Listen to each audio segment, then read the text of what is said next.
Radu Petrescu.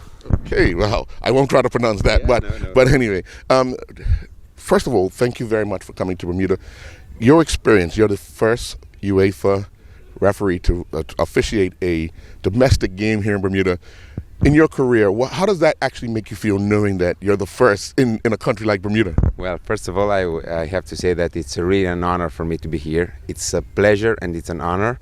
And to be the first one, the first one makes history. So it's a good feeling for me. Sure. Now, throughout your career, you've progressed to being a UEFA official.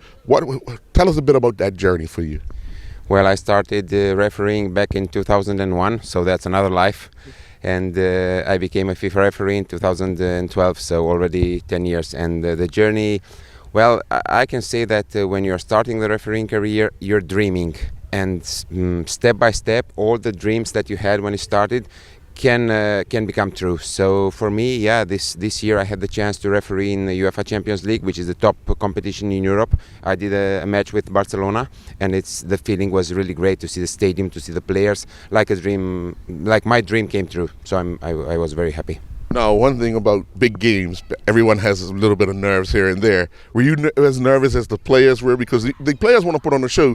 The referee wants to just make sure that the game goes as smooth as possible. So are you one of those that get butterflies before a game? Yeah, before every match you have butterflies. Even yesterday when I did the match, I was, let's say not big butterflies, but I had something. I was feeling something. And when you have big games, I was speaking with Crescent. I had a match in Rome, and I had 60,000 spectators. So like the population from Bermuda coming to see the match, and it's really nice when you go out and you see the stadium full, no seat available.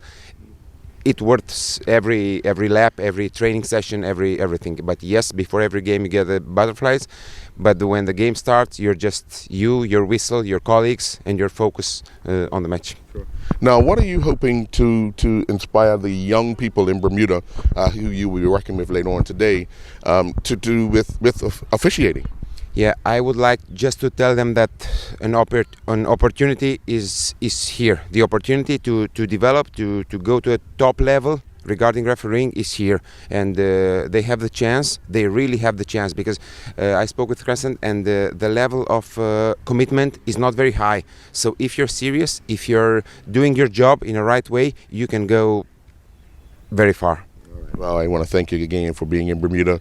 All the best throughout the remainder of your career, and hopefully we get to see you here again. Thank you very much, and for sure I will come back again.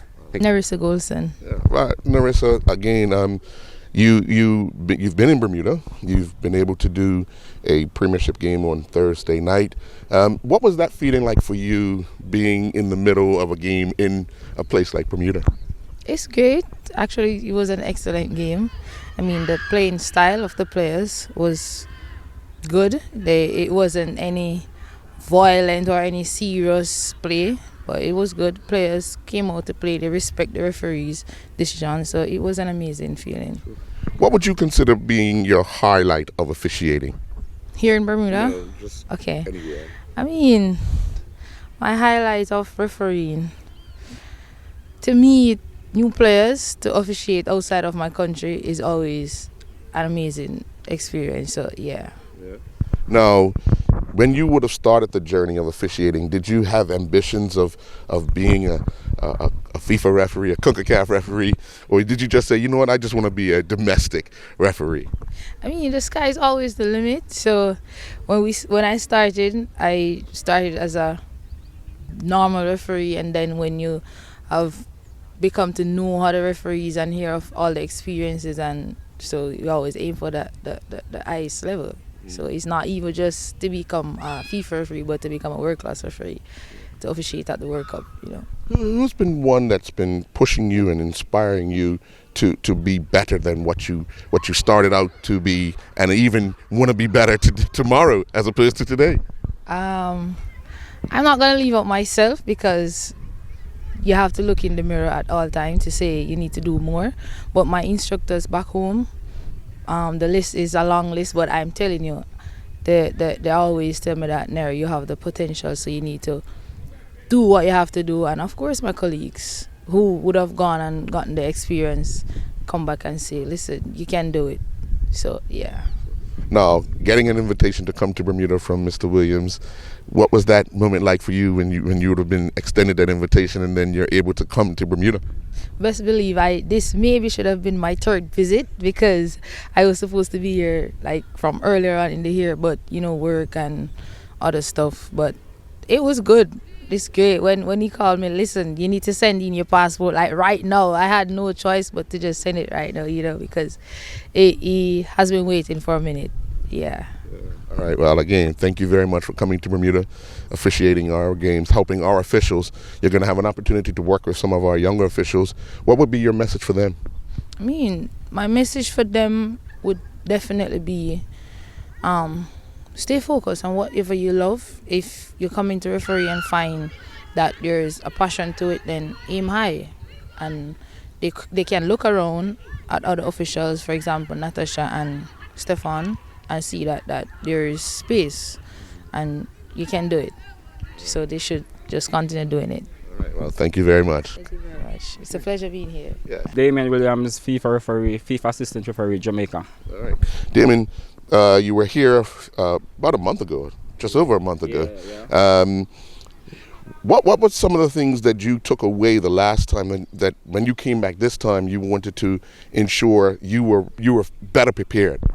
In terms of the games, like for example, like dealing with the players, because the first time in Bermuda doing refereeing as in with the National League, the players really don't know you, so they want to feel you. Yeah. So they come at you. So that was one of the things that I take away. And I think, like for example, in Bermuda now, I think the football, it is really growing, because players tend to respect referee more. Oh yeah.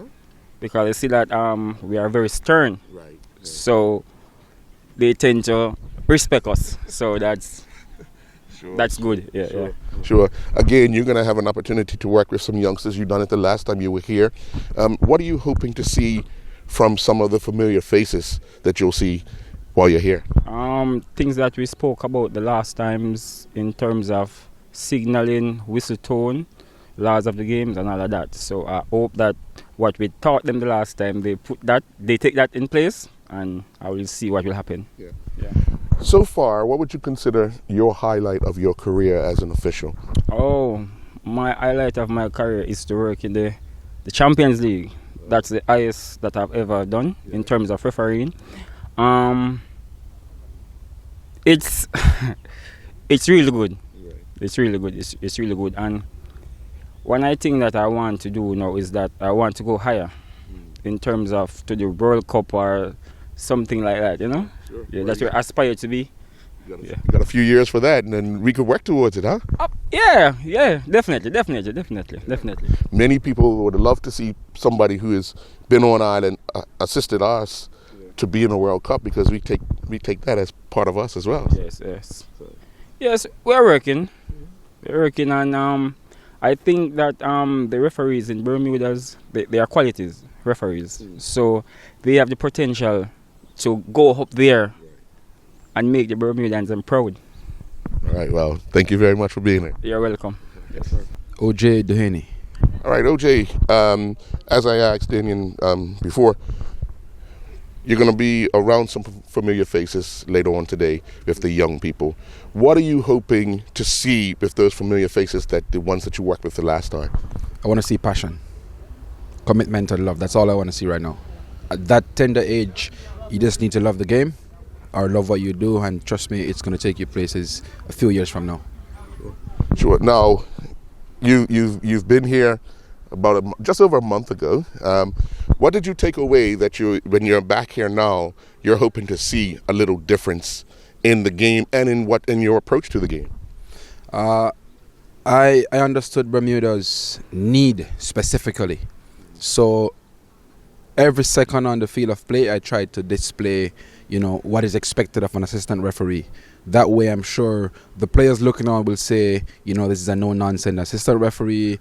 Officials looking on, aspiring officials looking on will say, I want to be like this assistant referee one day. So, I tried to just display professionalism throughout the entire game. I tried to, work the game as though it's the World Cup final irrespective. Now, let me ask you, because when you start out, you have these ambitions. When did you really start to take that approach seriously? Like, every game I do, I want it to be like a World Cup final. Well, when a few years in my career, before being a FIFA official, I realized what is expected. When I started to, work with, I can use the word compete, because, you got to have some friendly competition. When I started to compete with officials who are FIFA officials, and I realized that, I am almost like them, or I am somewhat like them, not specifically like them, then I realized that, hey, it got to be every game the same approach, because this game can give you another game. And if this game is not good, you're not insured for another game, whether locally or internationally. So even here, you could do a game and a clip is circulated and something is wrong, and that could impact your next appointment internationally. So I try my best to give 100% always, and trust me, it's working. So when you left the last time, what were some of the things you told your colleagues back at home about Bermuda? Well, I said, guess what? Bermuda football may not be the best. It may not be as good as Jamaica, but one thing for sure, it's growing. The teams, they're trying to play a style of football. They're trying to put the ball down. They're trying to move it around, even though it's slow. It's sometimes it makes a referee lousy in terms of their approach, because it's predictable and it's pretty slow. But nonetheless, back home, sometimes it happens. The games back home sometimes rougher, much faster. So the teaching point to them, my colleagues back home, because I'm responsible for, my little parish back home. I let them know that, guess what? It's a different experience. Reffing the games is probably a little bit easier here, but that doesn't mean I'm going to just drop my guard down. We got to still maintain, irrespective of the level or of the skill of the players. So, yeah, just got to remain, maintain one level. That's it. Well, again, thank you very much for coming to Bermuda. I know your Cranston's got your number on speed dial, so we'll be looking to change your passport pretty soon. Thank you very much. Not a problem. Not a problem. All right.